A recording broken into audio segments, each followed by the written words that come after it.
Jadi di video ini gue bakal ngejelasin tentang dua hal atau dua informasi lah. Dua informasi yang gue pribadi tidak menyarankan kalian untuk memasukkan informasi tersebut ke dalam CV kalian.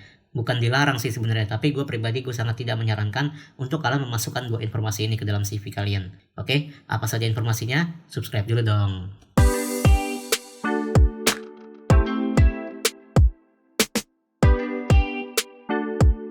Jadi sebenarnya dua informasi ini mungkin kalian udah sering dengar gitu ya, tapi mungkin ada beberapa dari teman-teman di sini yang juga belum tahu. Gue akan mulai dari informasi yang pertama, yaitu alamat lengkap.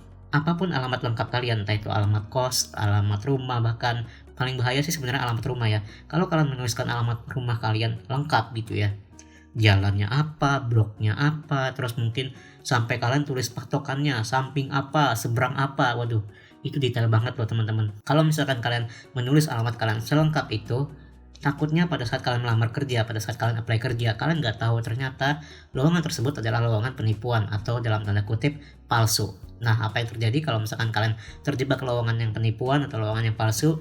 Takutnya ketika kalian mencantumkan alamat lengkap di CV kalian, ya gue nggak tahu siapa yang bakal terjadi, tapi bisa saja mungkin kalian dilacak lokasinya atau mungkin didatengin. Ya kalau didatengin sih mungkin belum tentu ya, tapi maksudnya ya bahaya aja kalau orang luar yang ada niat jahat buat kalian, terus kalian memberikan informasi tentang alamat lengkap kalian atau misalkan bahkan alamat rumah kalian gitu ya.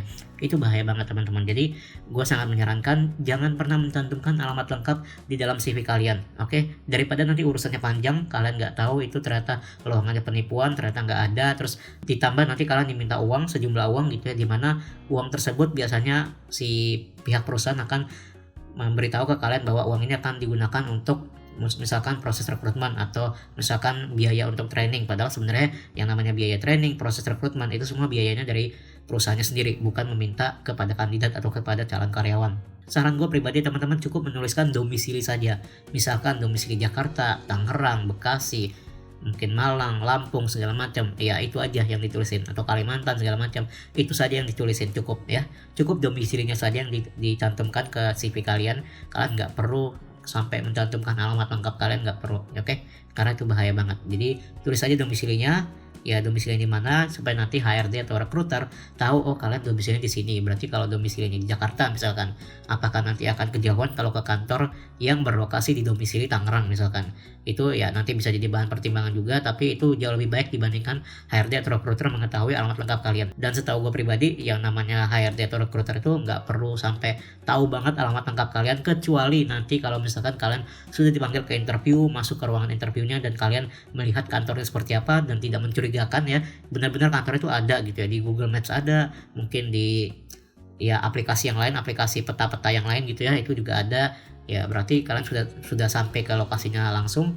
Ya berarti kalau memang tidak ada yang perlu dicurigakan, berarti benar gitu. Jadi nanti pada saat interview kalau misalkan ditanya sama HRD atau recruiternya tentang alamat rumahnya di mana, misalkan tinggalnya di mana, ya kasih tahu alamat lengkap nggak apa-apa, karena kalian udah datang ke kantornya, datang ke lokasinya, dan kalian merasa itu tidak mencurigakan, benar-benar ada kantornya dan tidak meminta kalian sejumlah uang atau apapun itu.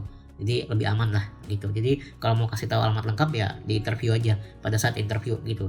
Dan informasi yang kedua yaitu rating skill. Nah maksudnya apa sih rating skill? Rating skill ini sebenarnya kalian pasti sering banget ya ngeliat di CV. Kayak misalkan kalian menguasai satu skill atau kemampuan, misalkan Adobe Photoshop gitu ya, atau Adobe Illustrator. Terus kalian cantumin rating skill kalian itu misalkan beginner atau intermediate atau expert dan segala macam gitu, atau profesional seperti itu. Sebenarnya ya boleh-boleh aja sih sebenarnya, nggak ada larangan, tapi gue pribadi gue tidak menyarankan. Kenapa? Karena takutnya nanti memancing pertanyaan HRD yang berikutnya. Misalkan kalian nulis Adobe Photoshop beginner gitu kan, atau Adobe Photoshop dari 0 sampai 10 kalian tulis 5 atau 6. Terus tiba-tiba HRD nanya, kok ini Adobe Photoshop cuma beginner? Kalau misalkan saya cari yang profesional atau yang intermediate at least gitu, gimana? Kalian mau jawab apa? Kalau kalian nggak bisa jawab, ya jadi bumerang buat diri kalian sendiri gitu. Jadi lebih baik nggak usah ditulis rating skill, nggak usah ditulis beginner, intermediate atau expert gitu ya. Atau misalkan dari 0 sampai 10, 5 menguasainya atau 6 kayak gitu. Itu nggak perlu. Tulis saja nama skillnya, nama kemampuannya. Misalkan nama kemampuan kalian Adobe Photoshop, ya Adobe Photoshop aja. Nggak perlu tulis Dari 0 sampai 10 menguasai 5 untuk Adobe Photoshop, atau untuk Adobe Illustrator intermediate, bukan expert, bukan profesional, bukan beginner ya, jangan. Nah, buat teman-teman yang masih tertarik untuk belajar tips melamar kerja, lolos interview, dan juga cara bikin CV, teman-teman bisa support gua. Gimana cara support gua? Support gua gampang banget, tinggal subscribe channel ini dan juga share ke teman-teman kalian yang juga job seeker, yang juga lagi mencari pekerjaan.